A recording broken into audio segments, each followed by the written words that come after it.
I was taking a night course at YouTube University, and I wasn't even thinking about this class. I'm in the middle of a kitchen renovation, so I'm studying my courses. I had to get my cabinets and countertops down, and then shout out to Karen at Thrifted Living. She did a peel and stick subway tile backsplash.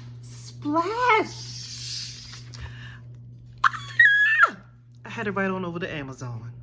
Hey, good people. My name is Lisa with Lisa's Voice Works. And first, a quick shout out to minority-owned women business Natural Girls Rock for these bomb earrings. But anyway, if this is your first time to my channel, you might be thinking, Lisa's Voice Works. What her voice do? It works. It does. It is my goal that my voice works to empower, encourage, and entertain. And so I am in the middle of a kitchen renovation, and you just happen to land here. If you have not looked yet, you have to go and watch my cabinet and then my countertop edition. Like, you gotta stop right here.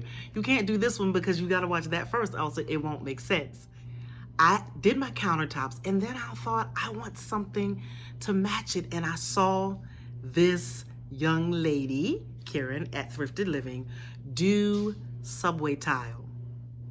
I had to order it in 2 separate shipments, them both on Amazon. So let's go do some subway tile. You'll need a screwdriver to remove your socket plates, a pen or marker, and you'll see why, scissors, and the tiles. Not much of an unboxing. Here they are. As I said, one company would only let me order 2, so I had to order another one from another company. But as you see, they're basically the same. The only thing that was different was the picture on the back. And I'll make sure that I link these for you. When I got them, they were maybe in the high 20s, maybe $27, $28. They have gone up, and here's the tile. One side says affix here, and so you'll see that there. And we're gonna get ready to get started. It's super thin, you see that? Am I gonna remove the old tile? Nope, because even some of the reviews said that this was a great product to use if you are a renter, because it's something that you could put on and then peel away when you're done. I'm just washing off the existing tile. When I was doing my research, one of the best suggestions was to start in the corner. So I'm just giving you a sample right here. I have not taken any of the plastic or anything off. It's just actually laying up here. So you want to start in your corner with the straight edge, and you're going to want to work your way out. And so hopefully there won't be too much adjusting, except for when you get to places like your socket plates. It's probably going to require you to do a little bit more cutting, and that's where we're going to need to mark and use our marker. So we're going to get started. And here is the first tile. I'm just going to cut right along this line, so hopefully I have a steady enough hand and this won't look like trash. It's really easy to cut. I am so surprised. So we're just cutting to make our straight edge to get ready to put this up on the wall. I'm peeling it away. I can already tell it is very sticky. And the first tile is in place. I didn't do too bad. What you think? I'm just going through and smoothing it out now, making sure it's nice and straight kind of along the edge of the counter, and then removing the top shield. And my confidence was short-lived. Got to be more careful. This is it.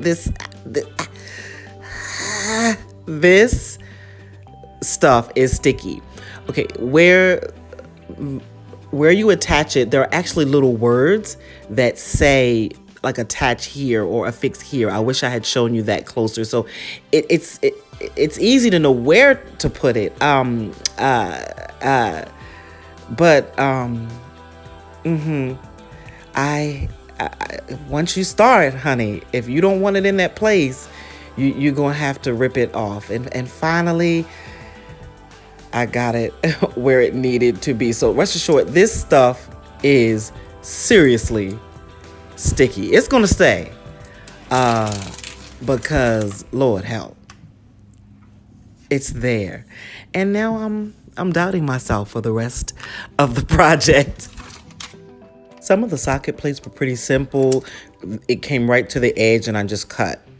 Some of the other ones were a little harder because it required a cut that was going to be in the middle of the tile. So I took a marker, laid the plate down to kind of mark the edges of the plate first. And again, remember, I'm not writing on the tile because it's still covered with plastic. And then I came in, kind of drew a diagonal line down from each of those points and created a rectangle, you know, basically a shape to cut from. Y'all might think of something easier to do, but this was all my brain could think. And so once I had that outline, I just,